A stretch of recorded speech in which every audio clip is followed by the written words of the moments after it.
So, hi everyone. I am Linda Wellbrock, the CEO and founder of Leading Women Entrepreneurs and the New Jersey Force for Change Awards, where we're honoring people, men, women, and companies who are a force for change during COVID. We have such an amazing guest here with us today, Stephen Schinella. He is the managing partner of the Kohn-Resnick office in Roseland. And a little bit of a backstory on Kohn-Resnick is that they were the founding partner of my organization many, many years ago. So I really just want to thank them for being so supportive and for seeing the vision of this platform and being champions for diversity, leadership, and all those things that we represent as an organization. So thanks to Kohn-Resnick. Welcome, Steve. Thank you for coming. Linda, thank you. And we appreciate being part of this organization and all the support. You've been a great partner with us, and look forward to bringing diversity to the workplace and honoring people who change. And we appreciate us being recognized for that. Thank you so much. So, Steve, let's talk a little bit about you and an average day in the life of Steve and what you do at Kohn-Resnick. Day in the life of an accountant. So it's basically my day is filled with not only servicing our clients and making sure that we provide them the best service we can, is really taking care of our best and brightest asset, and that's our people. Every day we're looking for opportunities to help them develop, make sure that they continue on their path, and ensuring that they're comfortable.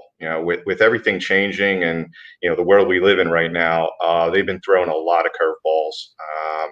Between working full time, coming in the office, to now being a full time chef, caregiver to either an elderly parent or a child, as well as now a homeschooler. So, considering all those and still continuing to service our clients has been quite a challenge. So, monitoring that and making sure people are staying sane and making sure they're not overextending themselves, being that voice that steps in and says, listen, you need a break.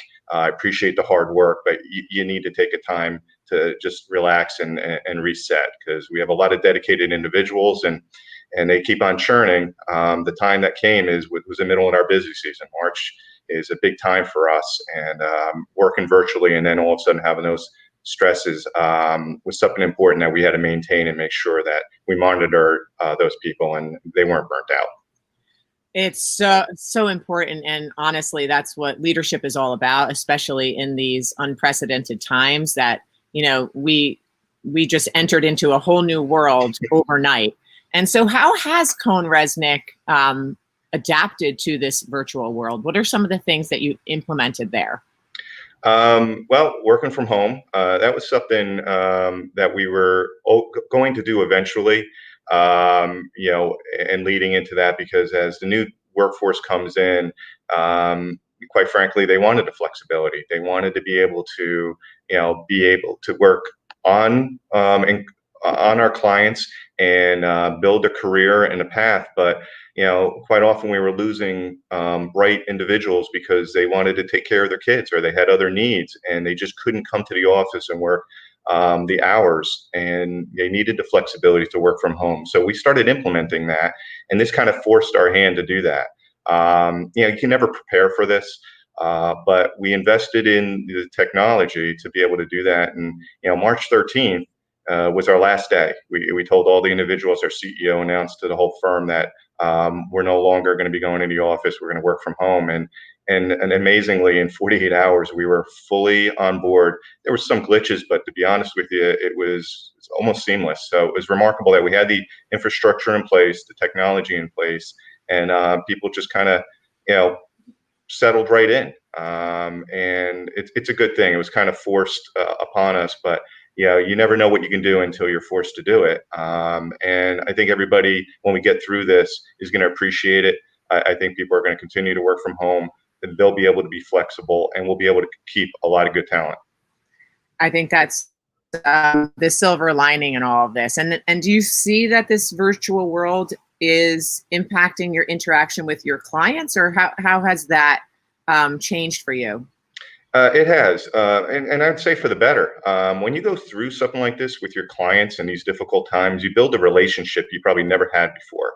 You know, when you're in those trenches with them, and they know you're there for them, not just as a service provider, but as really a friend and an advisor to say, "Listen, we're in this together. We'll get through this together, and we're going to be stronger on the other side." So that interaction has been spectacular. And be honest with you, now with everybody working from home, you can get them a lot easier. You know, this interaction using the technology of either Teams or Zoom, we're able to have more frequent conversations with them instead of having the time to travel or different meetings and this and that. People are getting accustomed to that. We have a lot more interaction. A lot of things are going on, with people struggling to get through, getting the PPP loans and the compliance with that, and the tax issues, cybersecurity issues. Everybody working from home now. There's a lot more risk. So we've been helping with that, and we have the services to do that. So it's been really good for us to be able to get on a different relationship level with our clients. Yeah, I think, again, this has really, in some ways, made the world more time efficient and effective. And I think there's some of the things that we want to keep from the pandemic, and obviously we need to be out and seeing people again eventually. But I think this just made virtual meetings really, everybody's comfortable with them. Yeah. It was like one big Zoom training, one big Zoom crash training. If you didn't like it before, you had to like it now. So how do you basically see this? How do you give us your advice on how we can adapt now to an ever-changing world that we live in?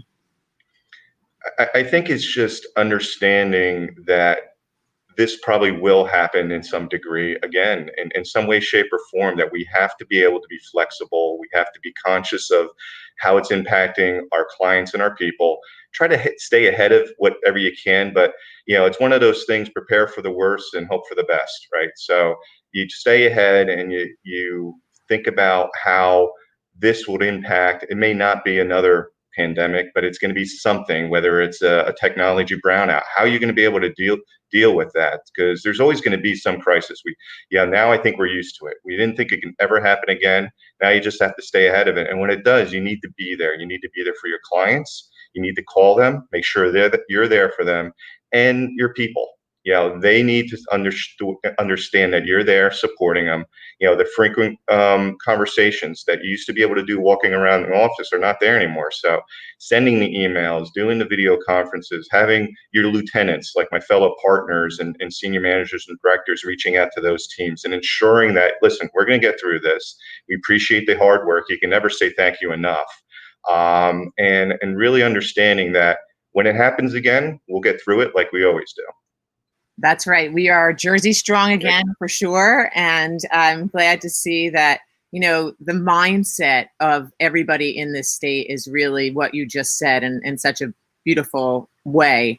And one of the things that really I sort of reflect on and am inspired by is how everybody basically turned into entrepreneurs in a 24-hour period, right? So whether you work for a company or not, all of a sudden we were all in the same boat. Like, what are we going to create to make this, to get through this? And really that's the platform and why we're honoring you and Cone Resnick and all of the honorees, because you were able to shift so quickly and adapt to a world. And being accountants, you are really the sort of heartbeat for businesses and guiding them and directing them. So we thank you for your service and your work. But I have one last question for you. And I know this pandemic makes us miss certain things. So I would love to know, have you missed New Jersey traffic? Yeah. Do you ever really miss that? I could tell you, I don't miss my commute, and I'm sure I'll get enough Jersey traffic this weekend. We're trying to get away for the weekend, so I'm sure I'll hit a little bit of it. So I'll see my fellow Jerseyans on the road. So, but it'll be something. It's amazing, south, right? Yeah, it's amazing. Sometimes you do miss that because sometimes it's a ghost town around here. Yes, I know. I miss people. I honestly think there's a part of me that misses traffic. And, got the adrenaline working a little bit. So, the creativity in that car is sitting at the Holland Tunnel or trying to go down to the shore is just a different perspective, right? Yes. So interesting to think about. Well, Steve, we are so excited to have you in this class, and we applaud you and Cone Resnick for the good work that you've done in keeping businesses and people, with clear messages and guidance around all the things that have changed over the last couple of months. With money, which is the fuel to all of our goals, right? So I can't wait to celebrate you and the company on November 2nd at our Force for Change Awards. And I congratulate you again and can't wait till we get another interview. Oh, well, thank you. And once again, I appreciate the recognition, and we're honored to be with such a prestigious audience and other honorees.